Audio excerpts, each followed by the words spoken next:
ونرجع لكم مرة تانية في صباح القاهرة.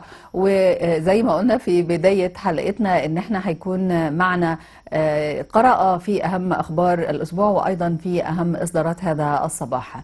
خلونا نبدأ بأهم الأخبار مع ضيفتنا اللي بتشرفنا الكاتبة الصحفية الأستاذة حنان عبد القادر، مدير تحرير جريدة المساء، وهذه الرؤية التحليلية حول أهم قضايا الأسبوع. في البداية لازم أرحب بيها، صباح الخير عليكي أستاذة حنان، شرفتينا وأهلا وسهلا بيكي. صباح الخير أستاذ هبة وكل المشاهدين، كل الخير ليهم. احنا كلها أيام قليلة ونحتفل بالمولد النبوي، كل سنة وحضرتك طيبة. وحضرتك بألف خير، صحة وسعادة، وكل الشعب المصري بكل الخير. اللهم امين يا رب العالمين. خليني ابدا مع حضرتك بالخبر الاهم هذا الاسبوع، ويمكن احنا لمسنا اهتمام الدولة بجعل العاصمة الإدارية هي مركز أو العقل الذكي لكل شيء مهم في الدولة المصرية، بدءا من المبنى الاستراتيجي إلى مدينة العدالة اللي هيتم تأسيسها داخل العاصمة الجديدة. ويمكن احنا توقفنا شوية قدام مدينة العدالة وبدأنا نسأل نفسنا يا ترى ماذا سيقدم في هذا الصرح الذكي؟ احنا لدينا محاكمنا الخاصة، ايوه الدولة اعلنت ان هي هتعمل رقمنة، لكن ما الجديد الذي سيضاف بمدينة العدالة؟ احنا لازم ان احنا نفخر ان لدينا وان شاء الله باذن الله على المستوى القريب يعني تأسيس مدينة للعدالة متكاملة بتضم كافة الهيئات والمحاكم القضائية، ويعني ده في حد ذاته انجاز طبعا. يعني يناسب الجمهورية الجديدة.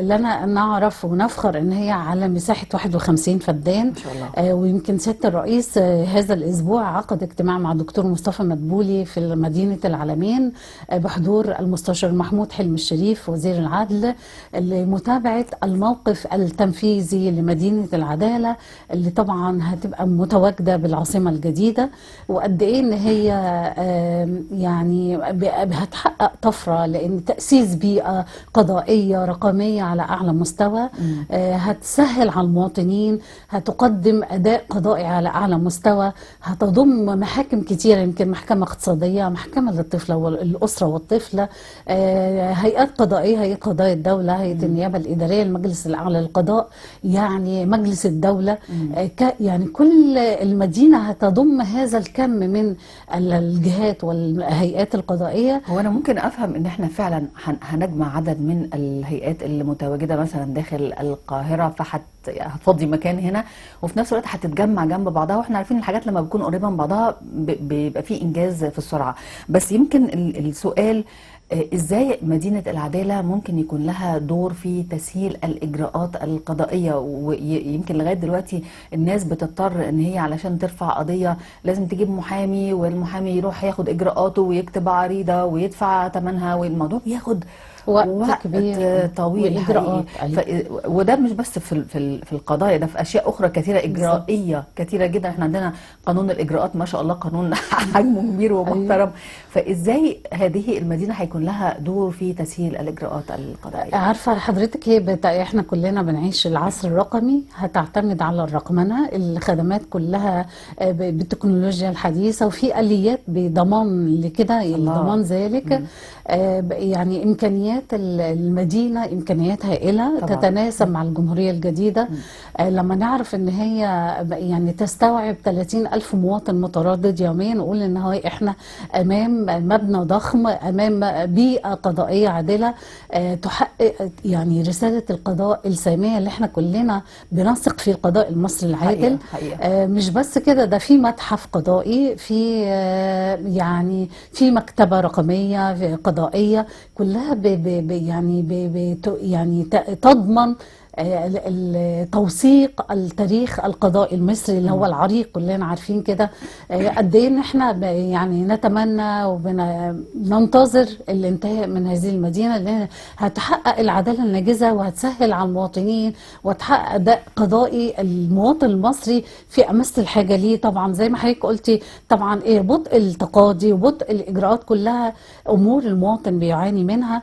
اعتقد ان شاء الله مدينه العداله هتحقق كل كل هذه الإنجازات يا رب. وتحقق كل هذه الرسالة السامية من القضاء المصري العادل. يا رب.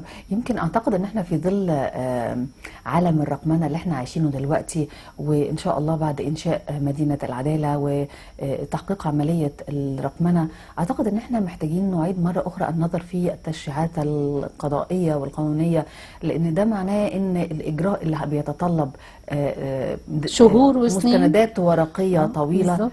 زي ما حضرتك قلتي ممكن خلاص القانون اختصار. هيعدل كل ده، هيقول لك انت عن طريق النت ممكن تدوس زرار فتعمل كذا، فالموضوع هيكون ابسط كثيرا يعني. او دي يمكن توجيهات فخامه الرئيس للسيد وزير العدل، ان يبقى تبسيط اجراءات التقاضي، العداله الناجزه، تحقيق السرعه وتحقيق اداء قضائي متميز، يعني المواطن المصري احق واولى بيه ويستحقه. تمام. خلينا ننتقل مع حضرتك لمحور اخر برضو من ضمن جهود الدولة، وخلينا نقف بقى عند تمكين المرأة المعيلة من خلال المبادرات الرئاسية. يمكن احنا تابعنا مع بعض حياة كريمة وتكافل وكرامة والمبادرات المتعددة اللي بيتم تقديمها لدعم المرأة المصرية، والمشروعات الصغيرة والمتوسطة اللي بيتم دعم المرأة بيها، مردود ده على التنمية المستدامة من خلال الأدوار المتعددة اللي الدولة بتقوم بيها. أستاذة هبة، خليني أقول إن إحنا من يونيو 2014 بدأ عهد جديد للمرأة المصرية، يعني شافت الحياة وتنفست الصعداء زي ما بنقول. عصر ذهبي للمرأة المصرية.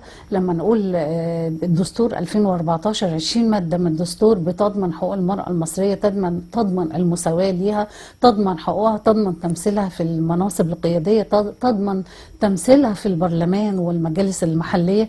كل هذه الأمور إضافة للمرأة، بالإضافة إلى بقى إيه يعني تأهيلها وتمكينها وتزويدها بالمهارات وتزويدها بالخبرات والتدريب. وقد إيه في مبادرات، قد إيه في نقول يعني أنشطة كتيرة جدا وفاعليات. يمكن استراتيجية تمكين المرأة 2030 اللي يعني وضعها المجلس القومي للمرأة وأقرها سيادة الرئيس، إن هي خريطة الطريق للحكومة المصرية، حققت كتير وأنجزت كتير للمرأة المصرية، منها مبادرات كتيرة، أو يمكن أقول مبادرات للمرأة المعيلة، مسطورة، رابحة، المطبخ المصرية. أيوة. أخيرا يمكن أول أمس كان في بازار صعيد مصر. أيوة. بيعرض منتجات سيدات 10 محافظات من صعيد مصر. قد إيه أنا كنت يعني شرفت بحضور هذا البازار، قد إيه يعني دعم للمرأة المصرية في أحسن صوره. منتج هو كان تحت رعاية رئاسة مجلس الوزراء، وده بيدي ثقة الحقيقة يعني. دي حقيقة. وقد ايه البازار ضم، عارفة حضرتك، منتجات صعيد مصر كل محافظة بخصوصيتها. أيوة. بإبداعات المرأة المصرية فيها اللي تم تدريبها وتأهيلها ان هي تبقى تحقق مصدر دخل لأسرتها، تحقق الأمان النفسي والاقتصادي ليها شخصيا. عارفة حضرتك يا أستاذة هبة، المرأة لما يكون معاها ماديات لا قدر الله ومطلقة أو أرملة، ففي حد ذاته ان يبقى معاها يعني دخل ثابت ليها، ده بيحقق ليها الأمان النفسي، ما بيخليهاش محتاجة لحد، وده في حد ذاته مكسب وفي حد ذاته إنجاز. إن المرأة حاسة بالاستقلال، حاسة بالراحة، مش حاسة بالقلق، مش حاسة إن بكرة في ولادي مش هيحتاجوا. فكل هذه الأمور المرأة المصرية الحمد لله بتنعم بيها. نضيف لكده بقى سيادة الرئيس أعلن عام 2017 عام المرأة المصرية مبادرات، عايزة أقول كمان مبادرات الصحة. يعني لازم نشير لمبادرات صحة المرأة، الكشف المبكر على أورام الثدي، مبادرة 100 مليون صحة، 1000 يوم الذهبية. كل هذه المبادرات، الكشف المبكر عن الأمراض السارية، السكر والضغط، كل هذه أمور بالأم والطفل. يعني عارفة حضرتك كلها مبادرات بتضمن صحة جيدة للمرأة، بتضمن حياة كريمة ليها. مش بس كده، مشروع قومي لتنمية الأسرة المصرية، مشروع حياة كريمة. أيوة. مبادرات بداية. كل هذه المبادرات الرئاسية وكل هذه المشروعات، يعني عارفة حضرتك المرأة المصرية تنفست الصعداء، لقت نفسها مشروعات صغيرة متاحة ليها. صحيح. مجلس قومي للمرأة داعم ليها في كل المجالات، يوفر ليها التدريب، يوفر ليها المشروعات الصغيرة، يوفر ليها القروض. كل هذه الأمور المرأة المصرية يعني أؤكد ويعني وأجزم إن هي بتعيش عصر ذهبي بفضل الإرادة السياسية، بفضل دعم سيادة الرئيس. حقيقة. يعني الحمد لله احنا بنتنفس صعداء. من الناحية الإعلامية بقى أستاذة حنان، وحضرتك كاتبة صحفية، يمكن زي ما قلنا مثلا على سبيل المثال معرض بازار بازار الصعيد الصعيد. الأخير وغيرها من المعارض والمشروعات الصغيرة اللي بيتم تقديمها، الدولة بتقوم بعملية تسويق لهذه المعارض من خلالها، يعني من خلال ان الدولة نفسها بتعرض زي الخبر احنا قرأناه عن معرض بازار الصعيد مثلا. ربما لو كان هيئة تنمية الصعيد لما عملت المعرض لم تهتم بعمل اعلانات او اي نوع من انواع الاخبار عنها، لكن الدولة لما قالت ان احنا كرئاسة مجلس الوزراء بنرعى هذا المكان ونزل في الاخبار كلها. ده نوع جديد من انواع التسويق بتهتم به المؤسسات الكبرى بهدف دعم المرأة. عارفه حضرتك هو ده معرض دائم. عارفه حضرتك يعني لما الدولة تتبنى للمرأة المصرية اجتهدي واعملي مشروعات واحنا هنسوق لك وهسوق لك هنسوق لك وهي على فكرة مشكلة التسويق هي اللي بتواجه دايما المشروعات الصغيرة.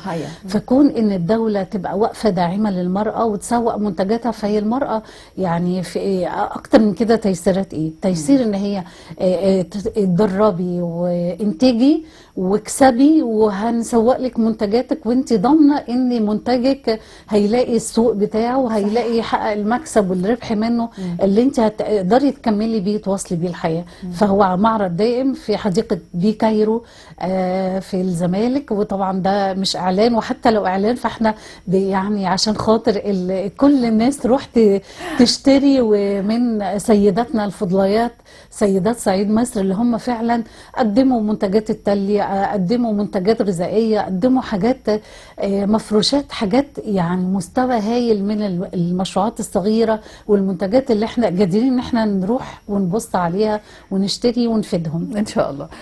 انتقل مع حضرتك لأهم الأخبار الصادرة هذا الصباح على الصحف المصرية. والرئيس السيسي يستقبل المشير خليفة حفتر القائد العام للجيش الوطني الليبي، وبالتأكيد يعني هذا اللقاء يعني تم بحث فيه عدد من الملفات المرتبطة بالمنطقة، خاصة العلاقات المصرية الليبية والقضايا المرتبطة بها. فخامة الرئيس عبد الفتاح السيسي استقبل القائد العام للجيش الوطني الليبي، ويمكن تم مناقشة العديد من الملفات، المنطقة، الأمن الإقليمي في المنطقة، الوضع في ليبيا.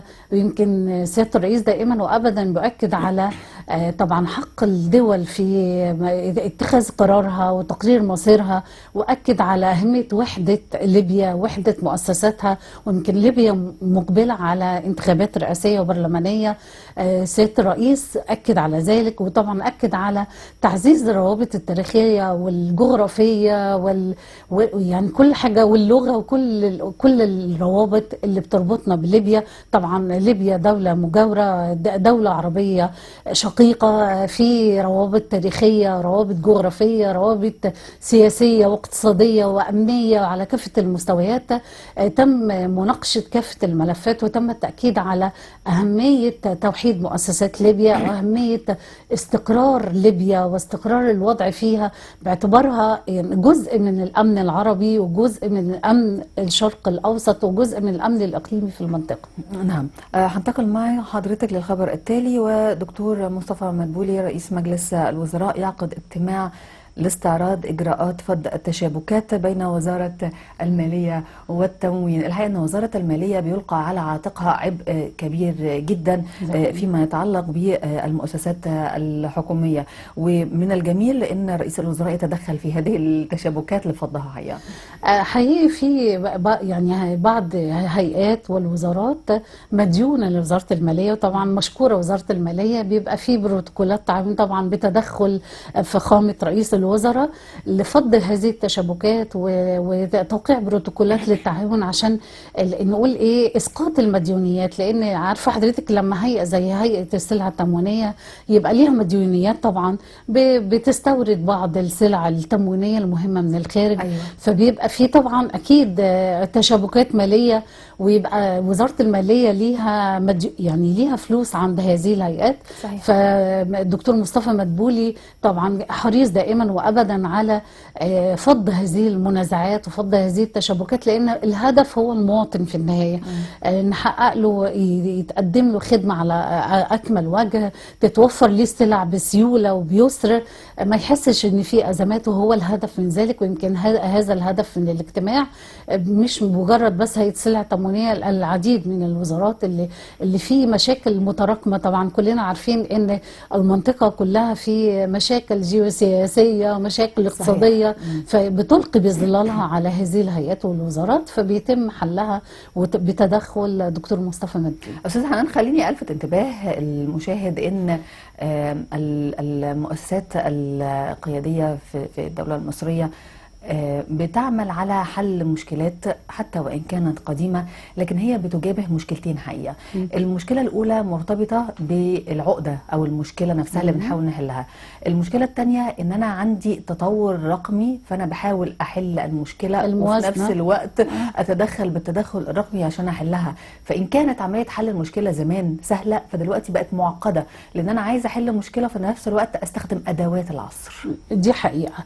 ويعني عارفة حضرتك، هي طبعا تبدو في مشكلة أو إشكالية في البداية، ولكن الرقمنة والتكنولوجيا والتقنيات هتحل على المدى البعيد العديد من المشكلات اللي احنا عانينا منها. يمكن هو ده الهدف وتوجيهات سيادة الرئيس، ان يبقى رقمنة كل مؤسسات الدولة، هتبقى في سيولة ويسر، كل حاجة موضوع على السيستم، هيبقى كل حاجة، كل الداتا، كل البيانات متاحة، المديون اللي ليه فلوس، كل هذه الأمور هتبقى متاحة بسهولة، يعني يمكن تطويقها بسهولة.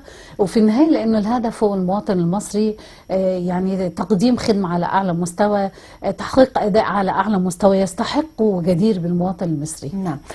أيضا في اجتماع دكتور مصطفى مدبولي يتابع إجراءات عقد مؤتمر الهوية الوطنية بمكتبة الإسكندرية لتحصين عقول الشباب ضد أي أفكار متطرفة. دي النقطة دي مهمة جدا، يمكن دي مش أول مرة الدولة تنتبه لده. احنا كل سنة بنشوف مؤتمر أو لقاء مرتبط بالهوية الوطنية وتنوير عقول الشباب. فعلا هو مؤتمر في غاية الأهمية. مهم ان احنا نخاطب الشباب، مهم من خلال مؤسسات الدولة التثقيفية والتعليمية والإعلامية ان احنا تنوير الشباب وتحسين عقولهم ضد الأفكار الدخيلة. كلنا احنا يعني عايشين عصر السوشيال ميديا، الانفتاح العالم كله قرية صغيرة. دي حق يعني حقيقي، المقولة دي حقيقة على أرض الواقع. ممكن أفكار يعني غزو ثقافي من كل حتة، أفكار حضرتك ما تقدريش ان انت توقفيها، غزو ثقافي، أفكار غريبة، ممكن تشكيك، ممكن كل هذه الأمور. مش كل الشباب واعي. فالهدف من المؤتمر اللي بتستضيفه مكتبة الإسكندرية، واللي يمكن دكتور مصطفى مدبولي كان بيبحث الترتيبات مع وزير التعليم العالي والقائم بأمور وزارة الثقافة. عارفة حضرتك بحث كل هذه الأمور، والدكتور أحمد زايد مدير مكتبة الإسكندرية، آلية عقد المؤتمر والقضايا اللي بيتم مناقشتها، الهدف منها تحصين عقول الشباب ضد أي أفكار دخيلة ممكن تلوث أفكارهم، تلوث آرائهم، يعني تقلل من هويتهم أو تقلل من انتمائهم. احنا الهدف ان احنا دعم الانتماء ودعم الانتماء للبلد مهم جدا يا استاذه هبه. ده يعني لما ندي لشبابنا المعلومات السليمه والصحيحه من مصادرها الرسميه، ده مهم جدا، لانه في النهايه هينتمي، هيبقى في ولاء للبلد، هيبقى في ولاء لمؤسسات الدوله، وده الهدف. تم مناقشه كل هذه الامور في مؤتمر جمع الدكتور مصطفى مدبولي وزير التعليم العالي ومدير مكتبه الاسكندريه، وفي انتظار المزيد والمزيد لتنوير عقول شبابنا وتبصيرهم وتنويرهم وكل هذه الامور اللي بتعود بالفائده على المجتمع، لانه ده بناء الانسان يا استاذه هبه. بناء افكار وبناء معتقدات وبناء نقول ايه هويته، يعني في حد دعم الهويه المصريه لدى شباب. هذا المؤتمر يا استاذه حنان، يمكن واحنا بنتكلم على المؤتمر المرتبط بدعم الهويه الوطنيه للشباب، خلينا نقول ان كل واحد فينا قاعد على مواقع التواصل الاجتماعي ده سفير لبلده وسفير لدينه. فاحنا محتاجين من خلال هذه المؤتمرات نوصل للشباب الفكرة دي. انت وانت قاعد بتكتب حاجة سلبية عن بلدك، إيجابية عن بالظبط. بلدك، سلبية عن دينك، إيجابية عن دينك، فأنت مش بتمثل نفسك، أنت بتمثل هذه بتمثل هذا الكيان. دولة بالظبط. بتمثل الدولة بالظبط كده. بتمثل الكيان المصري. وعشان كده لازم مش أي حاجة الواحد تيجي على دماغه يقولها على وسائل صحيح. التواصل الاجتماعي. صحيح. مش أي فكرة، مش أي انطباع الناس تعمله كأنه حقيقة أو معلومة. ودي مشكلة تانية يا أستاذة هبة، إن أي حد، طبعا وسائل التواصل الاجتماعي أتاحت المعلومات بشكل، يعني كل حد عنده انطباع عن حاجة للأسف بيقولها إن هي حقيقة، ودي في منتهى وأيا الخطورة. كانت درجة تعليمه دي مشكلة كبيرة جدا حقيقي. دي حقيقة، مش أي حاجة تقال ده. صحيح. لا أكتر من كده، إن ممكن في حد بيعمل وصفات والمعلومات الطبية والمعلومات الدينية، وما أكثر صحيح. الإفتاء في الدين والإفتاء في الصحة صحيح. والإفتاء في الأمور السياسية حقيقة. وكلها أمور بتهدد المجتمع. لابد إن الشباب يكون واعي لكده. ويمكن أحد الموضوعات اللي هيناقشها مؤتمر الهوية مكتبة الإسكندرية هي تدقيق المعلومة واستقائها من مصادرها دي الرسمية. العيش خبازه، ارجع لخبازه. دي حقيقة. دي حقيقة. صحيح. طيب نستكمل أيضا من خلال اجتماع دكتور مصطفى مدبولي. وزارة الداخلية تنظم الملتقى السابع لبرنامج التعايش بين طلاب كلية الشرطة وطلاب الجامعات الأهلية والخاصة. طبعا الملتقى السابع احنا تابعنا ده قبل كده، وقد ايه كان مردوده على الشباب المدني الغمر اللي بيعمل في الجامعات الخاصة والأهلية. عارفة حضرتك وزارة الداخلية يعني بقى لها كام سنة كده سنت سنة طيبة جدا حقيقة. وأنا أحيي وزارة الداخلية وعلى رأسها معالي الوزير قد إيه إن هم حريصين على يبقى في تعايش، في ترابط، في اندماج بين طلاب كلية الشرطة وبين طلاب الجامعات الأخرى. مهم جدا إن طلابنا في الجامعات يعرفوا رسالة الشرطة ورسالة رجل الشرطة بيأدي رسالته ازاي. والتدريبات، يمكن الملتقى السابع اللي تم عقده مؤخرا بيبقى فيه دمج بين طلاب الجامعات الأهلية والخاصة مع طلاب كلية الشرطة، بيتعرفوا بقى على البرامج التدريبية اللي بيدرسوها، الدراسة اللي هم بيدرسوها، قد ايه التدريبات والتأهيل اللي بيتم للطلاب حتى يخرج رجل شرطة بيؤدي عمله الأمني، بيؤدي رسالته الأمنية على أكمل وجه.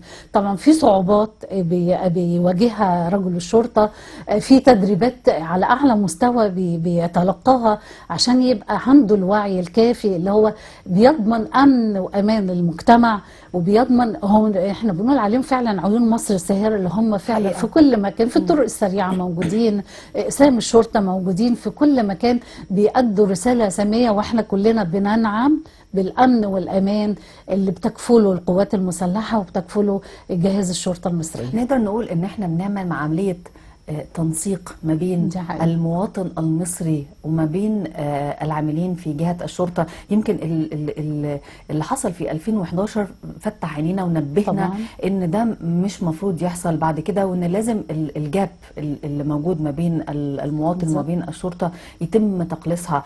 ولأي مدى يعني الملتقى ده هيكون له دور في ان هو يقلل هذه الفجوة، وان هو يعمل عملية تنسيق ما بين المواطن العادي، دول الشباب دول هيكبروا يبقوا مواطن عاديين، وما بين العاملين بالشرطه. هو عارفه حضرتك هيخرج يعني طالب الجامعه اللي هيدخل ويشوف قد ايه ان هي التدريبات الهائله اللي بيتلقاها طالب الشرطه اللي هو رجل الشرطه المستقبل، قد ايه هيخرج هيقول لاسرته، هيقول للشباب غيره ان قد ايه هم بيواجهوا الصعوبات، بيروحوا على كفهم عشاننا. دي حقيقه. فلازم مهم جدا ان ده يحصل، الاندماج ده. لو احنا ما عرفناش فممكن مش هنعرف اللي هم بيعملوه، مش بنعرف الرساله الساميه اللي هم فالاحتكاك في حد ذاته هيبصر الشباب وهينورهم. شباب الجامعات قد ايه انه اقرانهم وزمايلهم اللي في سنهم بيتعبوا وبيتدربوا وبياخدوا يعني تدريبات على اعلى مستوى في سنهم.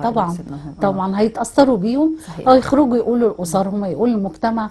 في حد ذاته ده هيبقى فيه تلاحم، هيبقى فيه انتماء لرساله الشرطه الساميه، هيبقى ما فيش فجوه زي ما حضرتك تفضلتي وقلتي، ما فيش فجوه. انا عارفه ان رجل الشرطه حتى بيأدي فأنا هحترمه وهساعده في أداء رسالته. صحيح. احنا بنخلق كوادر تانية بمنتهى الذكاء. كل التحية والتقدير الحقيقة لدولة رئيس مجلس الوزراء على المجهودات اللي هو بيقدمها في خلق تعاون بيني ما بين الجهات المختلفة. دي حقيقة. دي حقيقة. الخبر الأخير معنا أستاذة حنان، تواصل إمدادات قوافل زاد العزة لقطاع غزة محملة بالسلع الطبية والتموينية. القافلة رقم كام مش عارفة، بطلنا نعد، لكن الحقيقة كل الشكر للدولة المصرية. عارفة كل الشكر لمصر دائما لجهودها الإغاثية والإنسانية التي لا تهدأ ولا تكف. يمكن نقول القافلة رقم 260 يا أستاذة ما شاء الله. ما شاء الله. من قوافل زاد العزة اللي أطلقها الهلال الأحمر المصري برعاية التضامن الاجتماعي برعاية الدكتورة مايا مرسي اللي ليها كل الشكر والتقدير. قد إيه قوافل محملة بآلاف الأطنان من الوقود اللازم للمستشفيات اللازم للمخابز هناك في قطاع غزة، آلاف الأطنان من نقول الأغذية والسلع الغذائية والسلع الدوائية اللي بيحتاجها المواطن العادي في المدني في قطاع غزة. قد إيه إن هي طبعا تيسير وضمان وصول هذه المساعدات لمستحقيها في القطاع.